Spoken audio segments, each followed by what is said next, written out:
viewers, salam semangat. Selamat datang dalam pembelajaran ilmu pengetahuan sosial bersama saya Angela Merici.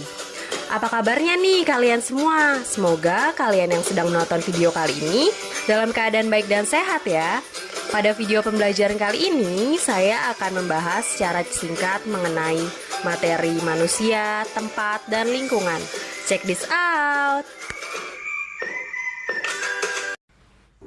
Sebelum kita masuk materi, kita lihat dulu nih mind mapnya. Kira-kira apa aja sih yang bakal kita bahas di video kali ini? Yang pertama yaitu ada interaksi antar ruang, di mana di dalamnya ada pengertian ruang dan interaksi antar ruang itu sendiri. Kemudian ada contoh-contoh dari interaksi antar ruang dan pengaruh akibat dari perubahan interaksi antar ruang itu tersendiri. Kemudian selanjutnya kita akan membahas mengenai potensi sumber daya alam dan kemaritiman yang ada di Indonesia. Kemudian yang selanjutnya ada kondisi alam Indonesia yang meliputi persebaran flora dan fauna yang ada di Indonesia.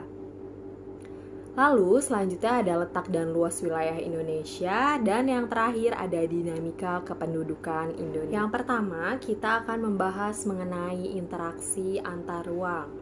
Ada yang tahu nggak apa itu ruang? Ya, jadi ruang itu adalah tempat di permukaan bumi baik secara keseluruhan ataupun sebagian yang digunakan makhluk hidup untuk tempat sebagai tempat tinggal. Itu yang disebut dengan ruang. Seperti sekarang kita di sini, kita sedang berada di ruang kelas ya, begitu ya.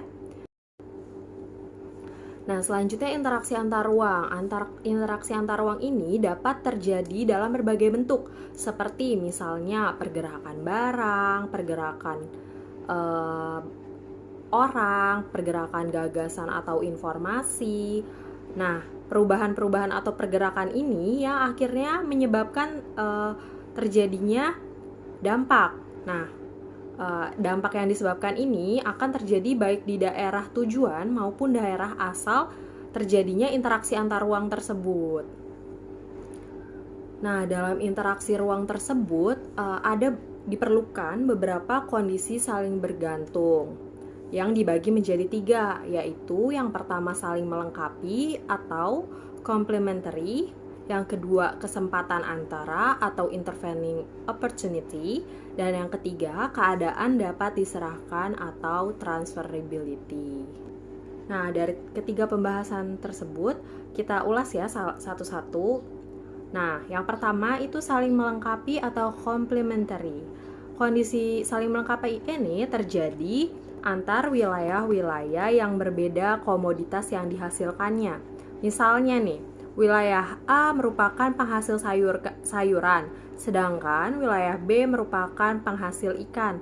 Nah, di sini wilayah A membutuhkan ikan, sedangkan wilayah B membutuhkan sayuran. Maka, masing-masing apabila keduanya mengalami surplus dari hasil komoditasnya, maka wilayah A dan wilayah B akan melakukan interaksi antar ruang berupa melakukan jual beli atau perdagangan seperti itu. Kemudian yang kedua ada kesempatan antara atau intervening opportunity. Nah, kesempatan antara ini merupakan suatu lokasi yang menawarkan alternatif lebih baik dibandingkan tempat asal maupun tempat tujuan. Jika seorang akan membeli suatu produk, maka ia akan memperhatikan nih faktor jarak, faktor biaya yang harus ia keluarkan untuk membeli barang tersebut, seperti itu. Contohnya nih, misalnya seperti apa? Wilayah A biasanya membeli ikan ke wilayah B, namun kemudian diketahui ada wilayah C yang juga penghasil ikan dan memiliki jarak yang lebih dekat dibandingkan dengan wilayah B. Maka wilayah A akan melakukan beralih membeli ikan ke wilayah C supaya apa? Supaya karena jaraknya yang lebih dekat ya. Jadi ia tidak memerlukan biaya yang lebih banyak untuk transportasinya, seperti itu. Akibatnya, interaksi antara wilayah A dengan wilayah B akan melemah. Yang terakhir adalah kemudahan transfer atau transferability. Nah, pengangkutan barang atau orang ini memerlukan biaya pula ya, makanya biaya untuk terjadinya interaksi tersebut harus lebih rendah gitu dibandingkan dengan keuntungan yang diperoleh. Jika biaya tersebut terlalu tinggi dibandingkan dengan keuntungannya, maka interaksi antar ruang tidak akan terjadi. Kemudahan transfer dan biaya yang diperlukan ini juga tergantung pada ketersediaan infrastruktur atau sarana prasarana yang menghubungkan daerah asal dengan daerah tujuan. Jalan misalnya nih, jalan yang rusak dan sulit untuk dicapai dapat mengurangi kemungkinan terjadinya interaksi karena biaya untuk mencapainya juga akan lebih mahal dibandingkan dengan wilayah yang memiliki jalan lebih bagus dan lebih mudah diakses.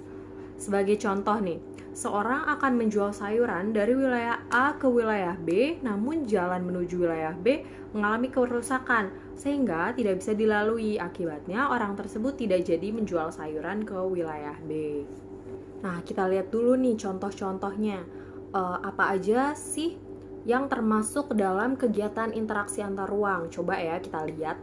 Kira-kira apa aja yang termasuk dalam kegiatan antar ruang? Misalnya terjadinya mobilitas penduduk, kemudian terjadinya perdagangan, baik perdagangan internasional atau perdagangan antar daerah, kemudian kegiatan mobilitas penduduk, kemudian alih fungsi lahan, distribusi barang, itu termasuk dalam contoh kegiatan interaksi antar ruang. Nah, masih banyak lagi ya kegiatan interaksi antar ruang itu, dan banyaknya kegiatan interaksi antar ruang yang terjadi akan menimbulkan akibat yang beragam pula. Akibat ini timbul karena interaksi antar ruang itu tersebut. Selanjutnya, seperti yang sudah kita bahas tadi, setiap interaksi dapat menyebabkan terjadinya perubahan, baik yang terlihat maupun tidak terlihat. Nah, kita harus tahu nih apa aja sih perubahan yang terjadi akibat interaksi antar ruang. Yang pertama itu berkembangnya pusat-pusat pertumbuhan. Nah, pergerakan orang, barang, dan jasa ini pada suatu lokasi akan menimbulkan pemusatan aktivitas manusia pada lokasi tujuan. Nah, pemusatan aktivitas ini yang akhirnya membentuk daerah menjadi pusat pertumbuhan dan biasa kita kenal dengan sebutan perkotaan, dan akhirnya bertumbuh menjadi pusat pertumbuhan. Lalu yang selanjutnya adalah perubahan penggunaan lahan. Nah, perubahan penggunaan lahan ini biasanya terjadi karena akibat dari interaksi antar ruang itu tersebut yang mengakibatkan aktivitas penduduk yang terus meningkat dan pada akhirnya memerlukan lahan atau tempat untuk menampung aktivitas tersebut, sehingga jadi semakin banyak penduduk yang datang pada suatu wilayah atau kota akan disertai dengan kebutuhan tempat tinggal, kebutuhan lahan untuk melakukan usaha atau membuka industri, seperti itu yang akhirnya menyebabkan terjadinya perubahan penggunaan lahan. Yang ketiga ialah perubahan orientasi mata pencaharian. Interaksi antar ruang ini umumnya terjadi karena adanya kepentingan ekonomi, khususnya berkaitan dengan mata pencaharian. Daerah yang menjadi tujuan pergerakan penduduk akan dihuni oleh mereka yang memiliki pekerjaan yang beragam. Nah, jenis pekerjaan yang beragam juga dipicu oleh kebutuhan akan barang dan jasa yang semakin beragam. Nah, orientasi pekerjaan yang tadinya yang berubah dari yang tadinya hanya berpusat pada sumber daya alam seperti menjadi petani, itu khususnya bagi wilayah yang ada pedesaan, berubah menjadi pekerjaan lainnya karena mereka mengalami perpindahan penduduk atau interaksi antar ruang itu sendiri. Kemudian yang keempat ialah berkembangnya sarana dan prasarana. Terjadinya pergerakan orang, barang, atau informasi ini tentunya memerlukan sarana dan prasarana atau biasa kita sebut dengan infrastruktur. Nah, perkembangan sarana dan prasarana akan semakin meningkat dengan meningkatnya pergerakan interaksi antar ruang itu tersendiri. Selanjutnya, yang kelima ialah perubahan sosial budaya. Perubahan sosial budaya akibat adanya interaksi antar ruang adalah perubahan norma dan nilai yang dianut oleh masing-masing individu atau kelompok masyarakat yang disebabkan penduduk pendatang dan penduduk asli memiliki budaya yang berbeda. Selain itu, perubahan sosial budaya ini bisa terjadi pula karena terjadinya interaksi seperti pergerakan informasi atau misalnya seperti adanya internet atau media komunikasi lainnya yang menyebabkan orang-orang dapat mengakses informasi dengan mudah mengenai budaya-budaya di luar budaya yang ia miliki, sehingga memungkinkan terjadinya perubahan sosial budaya tersebut. Kemudian yang terakhir, yang keenam, ialah berubahnya komposisi penduduk. Interaksi keruangan dalam bentuk pergerakan orang akan menimbulkan konsentrasi penduduk yang padat dalam suatu wilayah. Nah, penduduk tersebut memiliki latar belakang yang berbeda-beda, misalnya agama, status sosial, usia, jenis kelamin, mata pencaharian, etnik, atau suku bangsa. Nah, akibatnya komposisi penduduk berubah-ubah dari yang awalnya relatif seragam berubah menjadi berbeda-beda begitu ya. Misalnya, pada awalnya Jakarta ini hanya dihuni oleh suku Betawi saja. Namun kemudian karena banyaknya pergerakan orang menuju wilayah Jakarta menyebabkan mendatangkan orang-orang etnik dari luar Jakarta ini kemudian bekerja dan menetap di Jakarta, sehingga wilayah Jakarta ini berubah menjadi wilayah multi etnis. Nah, kita beralih ke pokok bahasan yang kedua, yaitu letak dan luas wilayah Indonesia. Menurut Badan Informasi Geospasial menyebutkan bahwa wilayah Indonesia terdiri atas daratan seluas 1.922.570 km persegi dengan perairan seluas 3.257.483 km persegi. Yang dapat kita lihat di sini berarti lebih luas perairan dibandingkan dengan daratan di wilayah Indonesia ya. Nah, kemudian serta terdiri atas 13.466 pulau yang menjadikan Indonesia sebagai negara kepulauan terbesar di dunia. Banyaknya pulau ini membuat Indonesia memiliki garis pantai yang sangat besar, yaitu mencapai 99.030 km. Nah, setelah kita mengetahui luas wilayah Indonesia, selanjutnya kita akan mengetahui mengenai letak wilayah Indonesia. Kita akan melihat menjadi 3, yaitu letak secara astronomis, geografis, dan geologis. Nah, letak secara astronomis Indonesia ini terletak antara 95 derajat bujur timur sampai dengan 141 derajat bujur timur dan 6 derajat lintang utara sampai dengan 11 derajat lintang selatan. Jadi, berdasarkan posisi bujurnya tersebut, wilayah Indonesia terletak di belahan timur. Sedangkan berdasarkan posisi lintangnya, sebagian besar wilayah Indonesia ini berada di belahan bumi selatan. Nah, apa sih dampaknya dari letak astronomis Indonesia ini? Yang pertama yaitu kepulauan Indonesia yang berada di sepanjang garis khatulistiwa menjadikan Indonesia beriklim tropis. Sedangkan posisi Indonesia yang berdasarkan garis bujurnya menyebabkan Indonesia terbagi menjadi 3 bagian waktu, yaitu waktu Indonesia Barat, waktu Indonesia Tengah, dan waktu Indonesia Timur. Yang kedua yaitu letak Indonesia secara geografis. Letak Indonesia secara geografis ini terletak di antara 2 benua, yaitu benua Asia dan benua Australia, dan diapit oleh 2 samudra, yaitu Samudra Pasifik dan Samudra Hindia. Jadi dapat disimpulkan bahwa letak Indonesia secara geografis ini berada di posisi persilangan yang strategis ya, karena terletak antara di dua samudra dan di dua benua. Nah, apa sih dampaknya posisi Indonesia secara geografis ini? Nah, yang pertama yaitu berada di posisi silang lalu lintas perdagangan dunia. Yang kedua, dampaknya yaitu menyebabkan wilayah di Indonesia memiliki dua musim. Hal ini dipengaruhi oleh angin muson yang berhembus setiap 6 bulan sekali ke wilayah Indonesia. Kemudian yang ketiga, mudah mendapatkan pengaruh berbagai corak kebudayaan dan peradaban luar dengan cepat. Gitu. Nah, yang terakhir atau yang ketiga yaitu letak Indonesia secara geologis.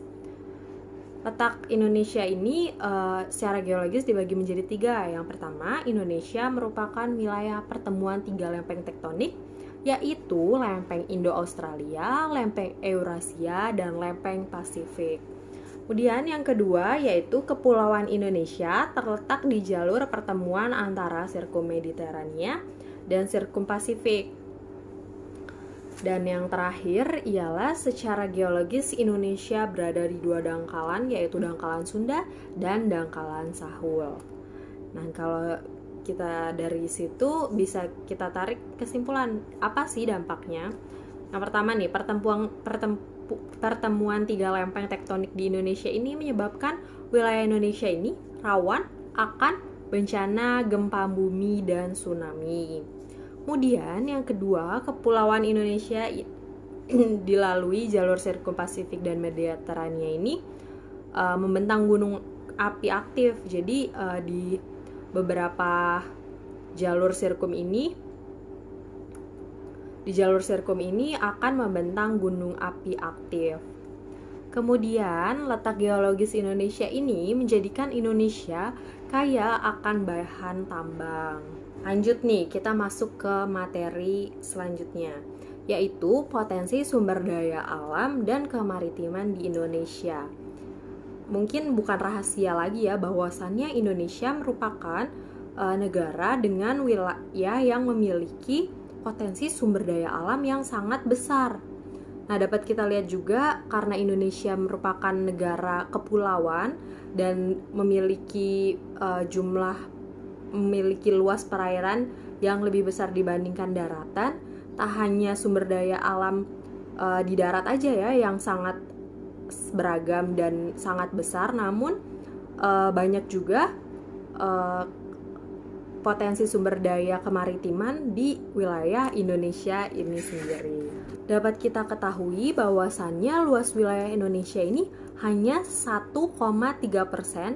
dari luas dunia, namun keanekaragaman hayati di Indonesia ini sangat tinggi, yaitu meliputi 25% dari total jenis ikan di dunia, kemudian 17% dari total jenis burung, 16% dari total reptilia di dunia, 12% dari total mamalia, dan 10% dari total tumbuhan berbunga di dunia. Wah, berarti dapat kita simpulkan bahwasannya wilayah Indonesia ini memiliki keanekaragaman dan potensi yang sangat luar biasa besar ya. Kita masuk ke materi selanjutnya, yaitu dinamika penduduk. Apa sih dinamika itu? Dinamika penduduk merupakan perubahan jumlah penduduk, baik pertumbuhan ataupun penurunan penduduk dari waktu ke waktu. Nah, apa sih hal apa saja yang mempengaruhi perubahan jumlah penduduk pada suatu wilayah? Apa aja? Yaitu ada 3 faktor. Yang pertama ada kelahiran atau natalitas, yang kedua ada kematian atau mortalitas, dan yang ketiga ada perpindahan penduduk atau migrasi. Nah, natalitas adalah jumlah kelahiran yang terjadi pada suatu populasi dalam periode waktu tertentu.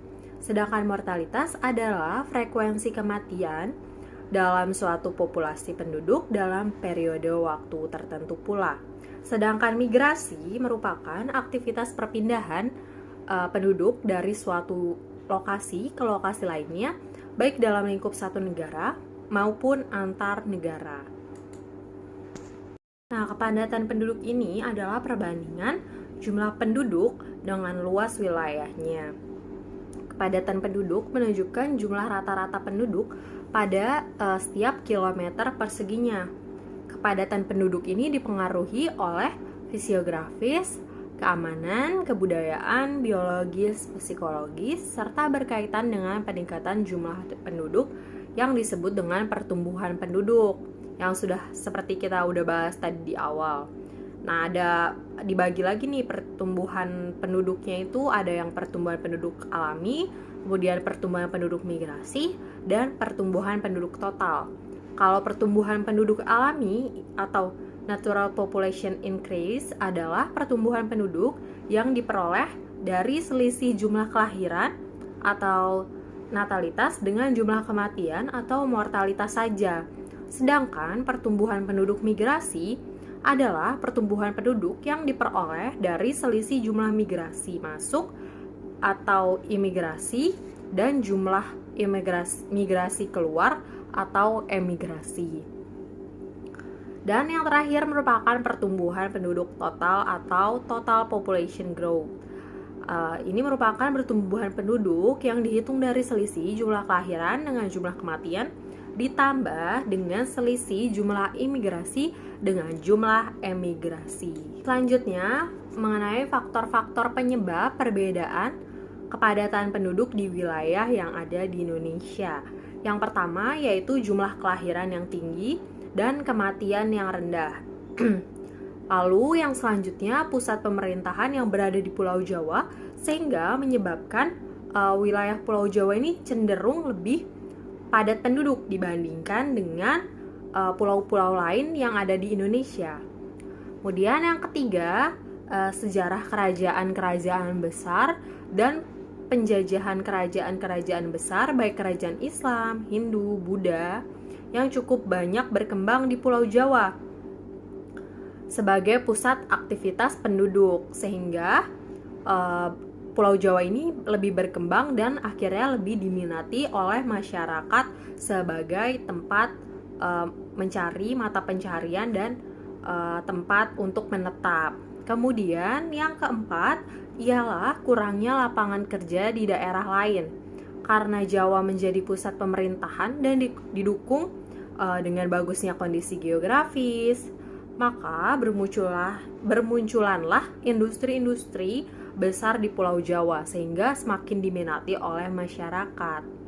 Kemudian yang kelima yaitu program transmigrasi tidak berjalan maksimal, di mana pemerintah ini karena menyadari ketidakseimbangan dari pemerataan penduduk ini mencoba untuk membuat program transmigrasi, namun tidak berjalan dengan baik. Dari perbedaan kepadatan penduduk yang ada di wilayah Indonesia tersebut akhirnya memunculkan dampak atau permasalahan baru di wilayah Indonesia.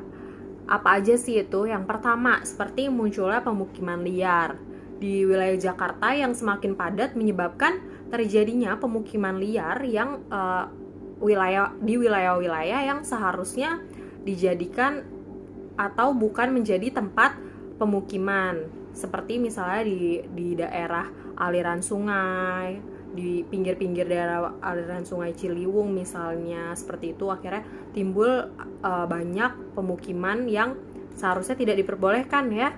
Kemudian yang kedua, sungai-sungai yang tercemar karena dijadikan tempat pembuangan sampah baik oleh masyarakat maupun dari pabrik-pabrik industri.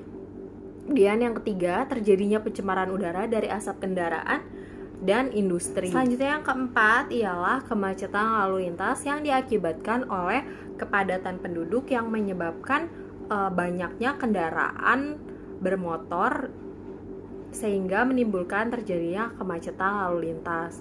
Selanjutnya yang kelima ialah sifat konsumtif. Dan yang terakhir ialah timbulnya berbagai masalah sosial seperti perampokan, pelacuran, dan sebagainya. Hal ini timbul akibat banyaknya penduduk namun tidak diimbangi dengan lapangan pekerjaan yang mumpuni, sehingga masih banyak pengangguran dan menyebabkan orang-orang melakukan kejahatan atau hal-hal menyimpang untuk memperoleh atau menghasilkan uang. Nah, yang terakhir kita akan membahas mengenai kondisi alam Indonesia. Kita mulai dari mengenal kondisi fisik. Keadaan fisik suatu wilayah ini dapat kita kenali dari keadaan geologis, bentuk muka bumi, dan iklim. Keadaan fisik ini akan mempengaruhi corak atau karakteristik kehidupan makhluk hidup yang tinggal di wilayah tersebut. Tadi kita sudah pelajari ya mengenai kondisi geologis di Indonesia, yang mana terletak di antara 3 pertemuan lempeng tektonik, kemudian berada di jalur pertemuan sirkum Mediterania dan sirkum Pasifik, dan berada di dangkalan, 2 dangkalan, yaitu dangkalan Sunda dan dangkalan Sahul. Nah, mengenai bentuk muka bumi Indonesia dapat dibedakan menjadi dataran rendah, dataran tinggi, bukit, dan gunung. Kalau biasanya bisa kita lihat ya di peta, itu ada warna yang menentukan bagian mana aja yang termasuk sebagai dataran rendah, dataran tinggi, dan dan pegunungan. Nah, kita bisa lihat ya di sini bahwasannya simbol warna ini, misalnya warna kuning ini menunjukkan dataran rendah, kemudian warna hijau menunjukkan daerah perbukitan. Selanjutnya warna orange ini menunjukkan dataran tinggi, dan warna coklat itu menunjukkan pegunungan. Kemudian kita masuk ke kondisi iklim Indonesia. Nah, secara umum iklim di Indonesia ini dipengaruhi oleh 3 jenis iklim, yaitu iklim musim, yang kedua iklim tropis, dan yang ketiga iklim laut. Nah, setelah kita bahas mengenai kondisi fisik tersebut, apa sih dampak kondisi fisik itu bagi wilayah Indonesia? Yang pertama yaitu penduduk Indonesia dapat melakukan berbagai aktivitas sepanjang tahun, dikarenakan iklim yang terjadi di Indonesia ini sangat stabil, dimana jika kita bandingkan dengan negara lain yang memiliki musim dingin, kemudian musim semi, yang memiliki 4 musim, itu dia memiliki musim dingin yang mengganggu aktivitas keseharian manusianya atau penduduknya, seperti itu ya. Kemudian dampak yang selanjutnya ialah Indonesia memiliki keragaman flora mencapai 2.215 spesies yang dapat dilihat itu sangat banyak ya, dan beberapa diantaranya merupakan spesies endemik kayak gitu. Kemudian yang ketiga, Indonesia memiliki keanekaragaman fauna mencapai 8.000 spesies yang terdiri atas 515 mamalia, kemudian 60 reptil, kemudian 1.519 burung, dan 121 kupu-kupu. Sekian video pembelajaran mengenai materi manusia, tempat, dan lingkungan. Kurang dan lebihnya mohon maaf. Sampai ketemu di video berikutnya. Don't forget to comment, like, and subscribe. See ya!